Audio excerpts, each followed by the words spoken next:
자, 반갑습니다. 신경진입니다.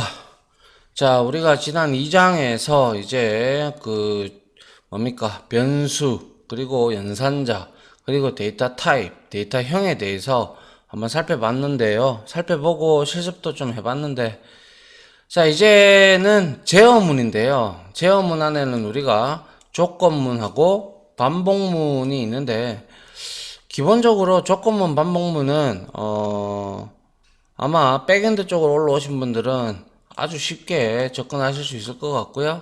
뭐 프론트 단으로 오신 분들이라도 들어보면 그렇게 어려운 내용은 아니니까요. 한번 보시기 바랍니다. 알겠죠? 그리고 결과론적으로 프로그래밍을 하는 데 있어서 이 조건이라는 게 컨디션인데, 컨디션의 조건, 이 조건에 따라서 소스의 길이가 상당히 길어지거나 아니면 상당히 짧아지거나 하는 그러한 그러한 게 있습니다. 그래서 이 조건을 결국에 생각해내는 것이 어떻게 바라보면 상당히 중요하다라고 말씀을 드리고 싶습니다. 그 조건의 일환으로 반복문에도 이제 조건이라는 게 반드시 나오거든요. 반드시 나오니까 여러분들이 이제 조건문에 대해서 많은 창의적인 생각을 여기서부터는 이제 서서히 해야 되고, 프로그래밍 코드를 만들 때 이 조건이 얼마나 중요한가라는 것을 느끼게 될 겁니다. 자, 한번 보도록 하죠. 자, 조건문에는요, 일단은 우리가 자바스크립트에서는 if문이 있고요, 그리고 스위치문이 있는데요. 그래서 if문은 우리가 앞서 잠깐 봤는데, if문은 이거죠. 한마디로 말해서.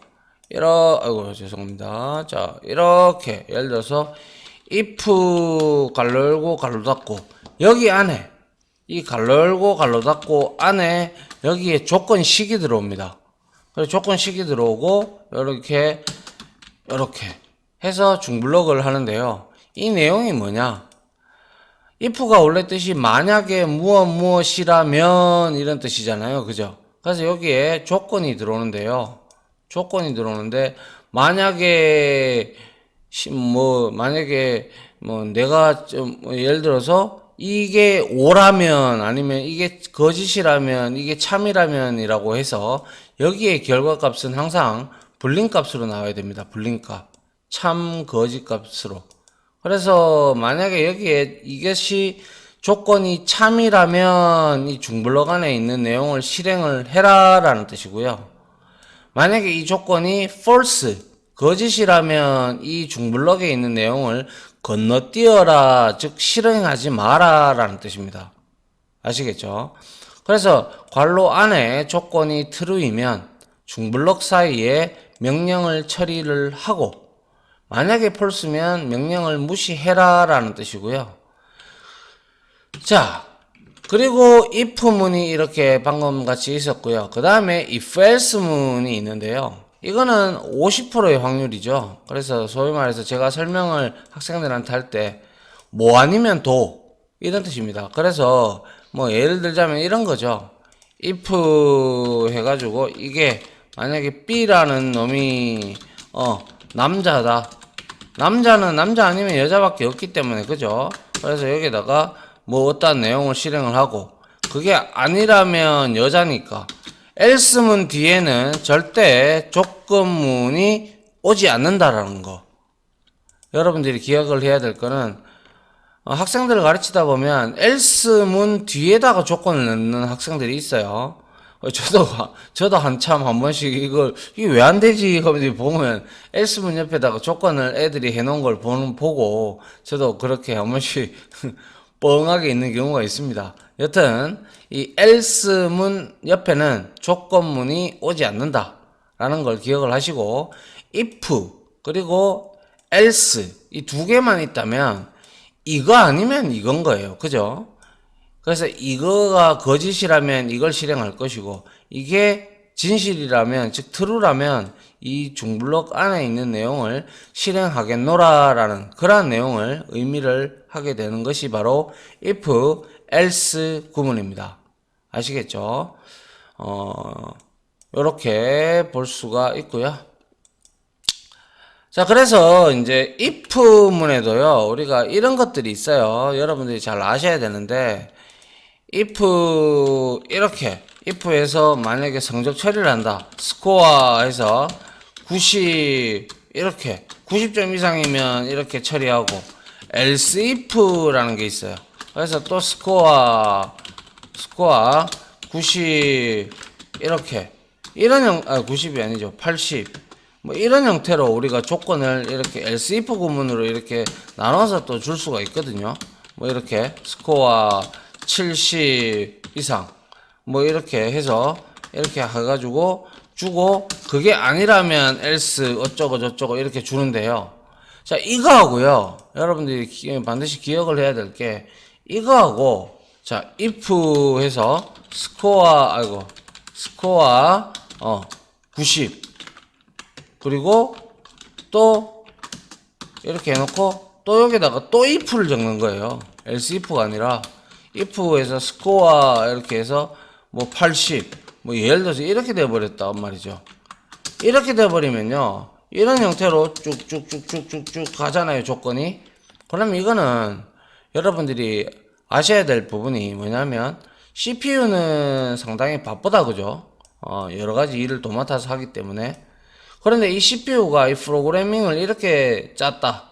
예를 들어서 A 방식으로 짰다, B 방식으로 짰다라고 이렇게 바라봤을 때, 자, 이 if 구문으로만 이렇게 쫙쫙쫙쫙 이렇게 우리가 했다면, if가 딸랑 하나 있어요. 그죠? 이것도.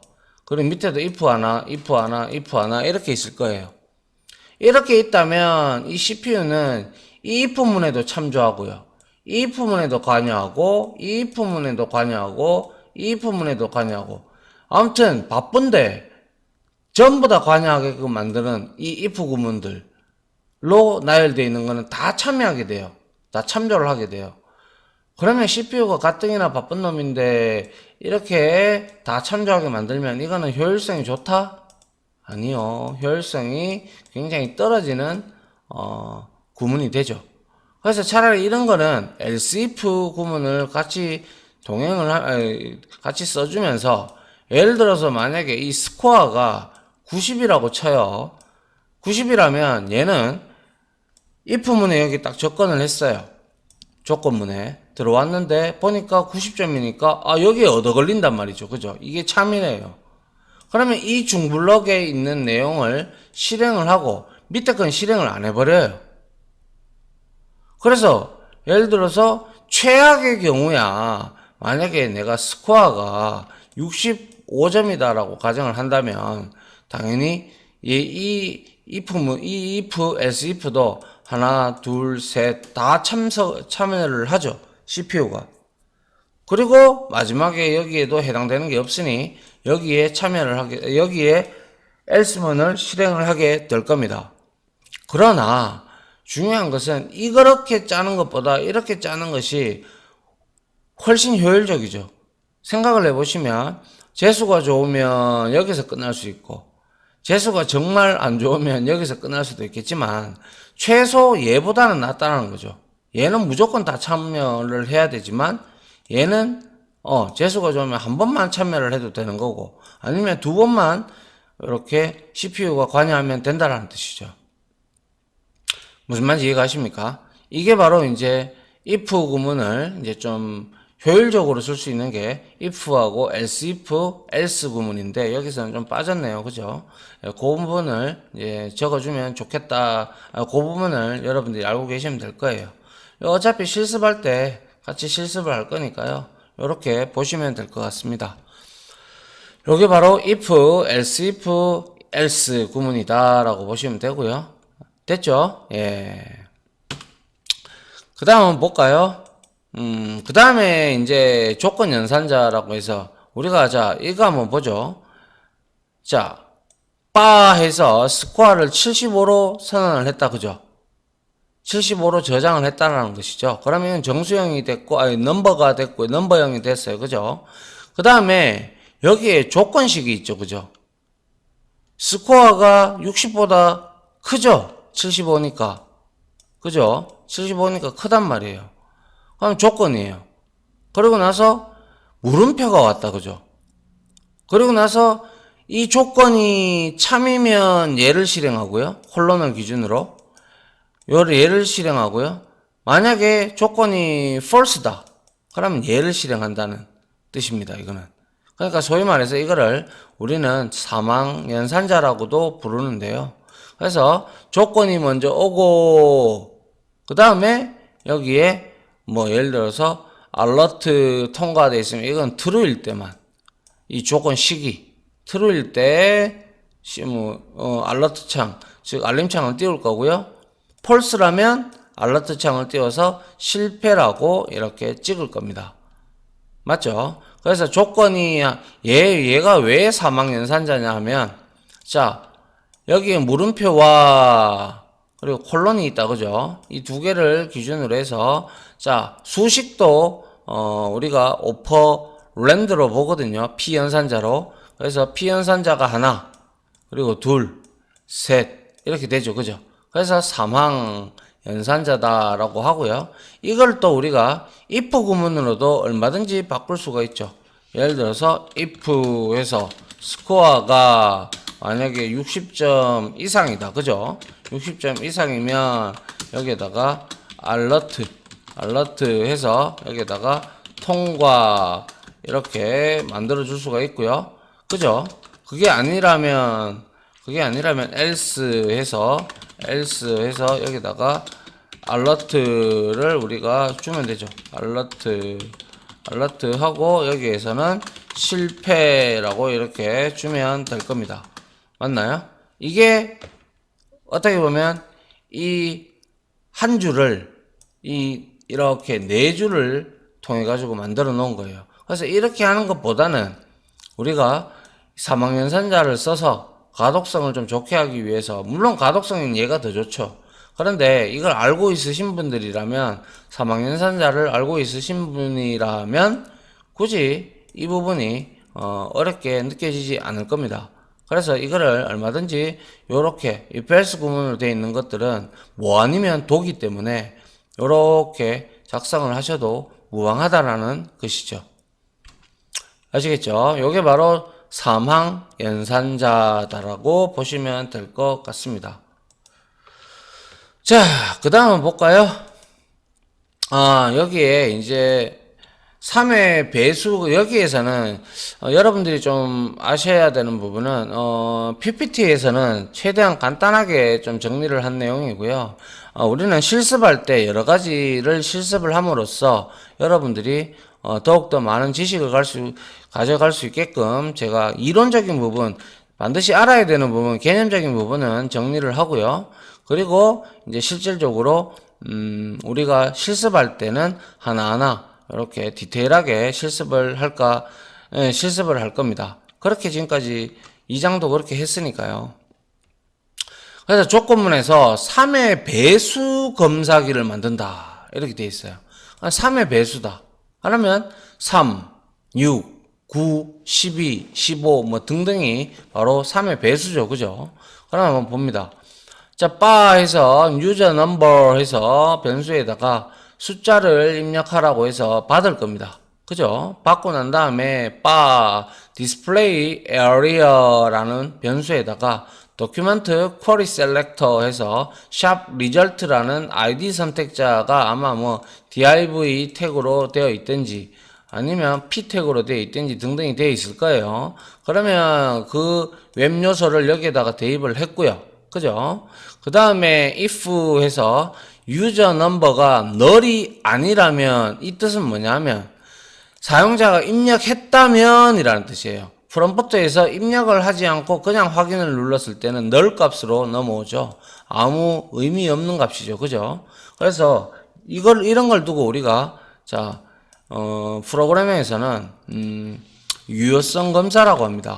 유효성 검사라고 해서 얘가 null이 아니어야지만이 뭐 숫자가 들어와야 뭐 3의 배수인지 아닌지를 검사할 거 아닙니까? 그죠? 그렇기 때문에 이런 걸 우리가 유효성 검사라고 하는데, 자, 이 유효성 검사를 통해서 우리가, 자, null이 아니라면 숫자가 입력되었다라는 것이죠. 그죠? 그래서 숫자가 입력되었기 때문에 자, if 하나 더 쓰는 거예요. 이렇게 지금 두 개 들어가 있다. 그죠? 이거는 중첩 if라고 우리가 얘기를 합니다. if가 두 개 들어가 있다. 중첩 if문 혹은 영어로 nested if문이라고도 얘기를 합니다. 자, 그래서 유저 넘버가 자 퍼센트가 왔다. 그죠? 퍼센트는 무슨 연산자였죠?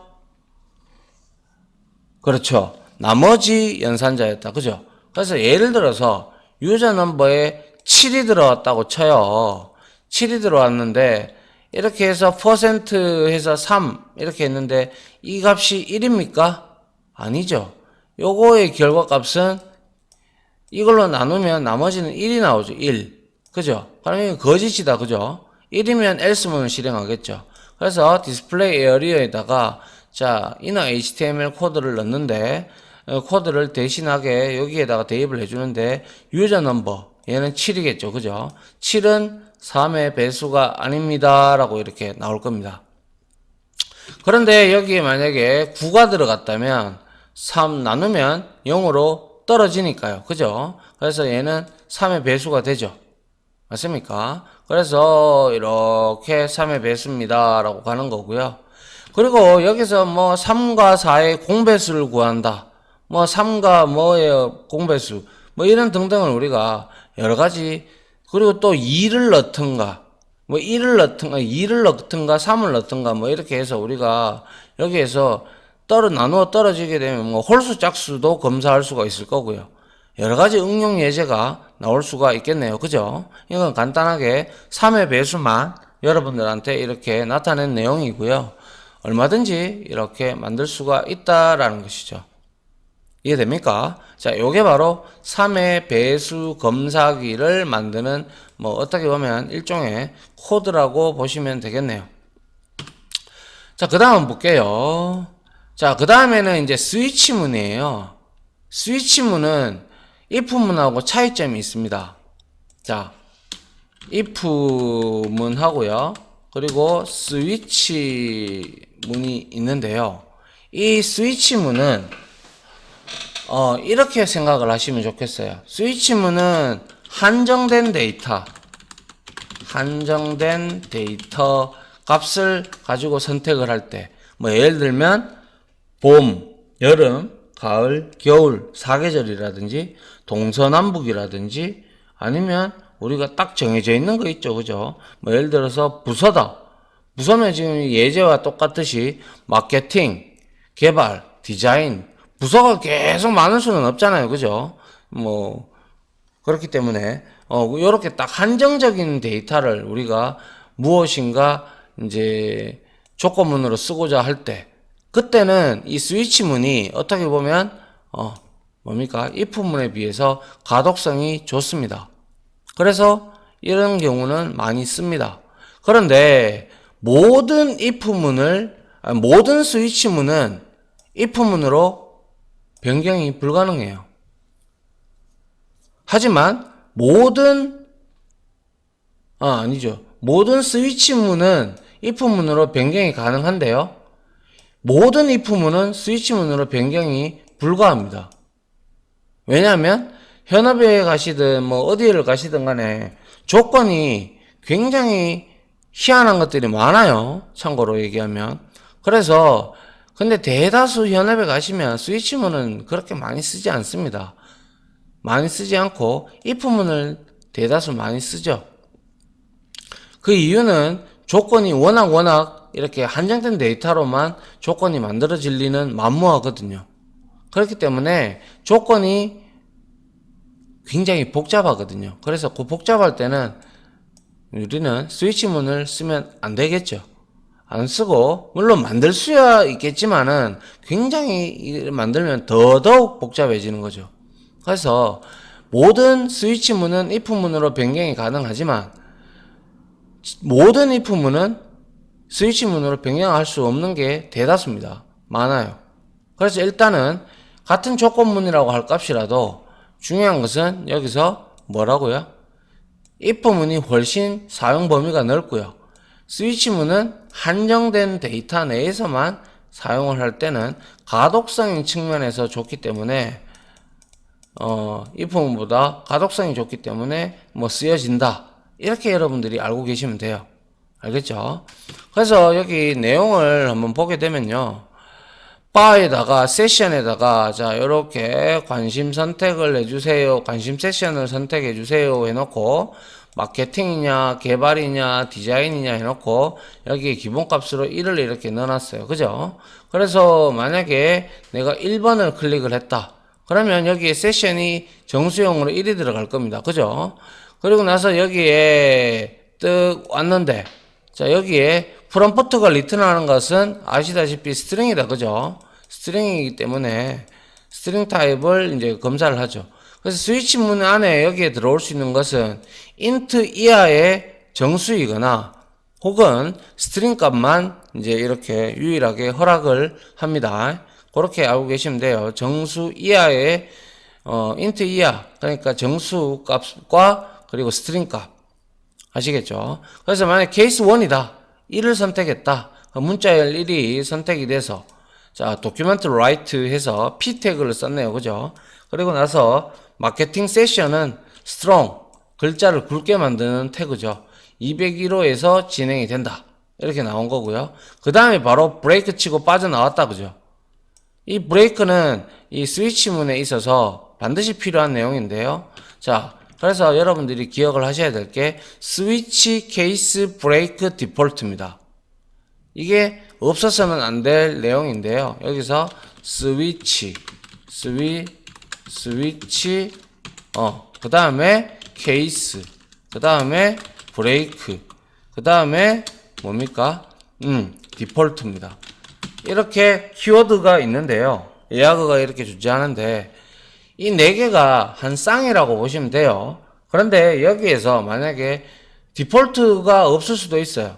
디폴트는 옵션입니다. 옵션. 있어도 되고 없어도 그만이라는 뜻이죠. 옵션이에요. 그래서 여러분들이 추가해주고 싶으면 추가해줘도 되고 없으면 뭐 아니면 없어도 상관은 없습니다. 하지만 스위치 케이스는 반드시 있어야 되고 브레이크도 반드시 있어야 되는데 예를 들어서 여기서 브레이크를 내가 지워버렸어요. 둘 다. 셋 다. 그죠? 이렇게 지워버렸어요. 그래서 케이스 1, 2, 3 이렇게 되면요. 순차적으로 이거 다 출력해버립니다. 만약에 내가 2번을 선택을 했다. 그러면 이 위에 거 이거는 선택이 출력이 안 되고요. 여기서부터 다 출력이 돼버리는 거예요. 그래서 이거는 이렇게 출력되는 거는 우리가 원하는 결과가 아니죠. 그죠? 아니기 때문에 자 요렇게 해서 스위치 해서 1, 2, 3 하는데 스위치 그 다음에 케이스 브레이크 디폴트 그죠? 요거는 바로 이제 우리가 스위치 구문에서 쌍으로 이제 한 문법의 쌍으로 이렇게 사용되어지니까요. 여러분들도 그렇게 이해를 하시면 좋을 것 같습니다. 스위치, 케이스, 브레이크, 디폴트. 디폴트는 옵션. 브레이크가 없으면 전부 다 출력. 됐죠? 예, 요렇게 여러분들이 이해를 하시면 좋겠네요. 자, 요까지 하고요. 조건문에 대한 예제를 조금 쳐보고요. 그리고 여러 가지를 쳐서 조건문에 대해서 여러분들이 어떻게 되는지 좀 익숙해질 필요 있고요. 그리고 for문하고 while문을 이렇게 딱 쓰는 데 있어서도 여기에서도 조건이 들어간단 말이죠. 그러면 여러분들이 이제 이 조건문이 이제 반복문에 들어가는 반복문의 조건으로 들어가는 것도 여러분들이 생각해내기가 쉬울 수가 있겠죠. 여튼 여기까지 조건문은 마무리하고요. 이론적으로 그리고 실습 예제를 가지고 와서 실습을 통해서 여러분들하고 한번 조건문에 대해서 해보도록 하겠습니다. 자, 지금까지 강의 들어주신다고 수고하셨고요. 저는 바로 실습 예제로 찾아오도록 하죠. 다들 고생하셨습니다. 감사합니다.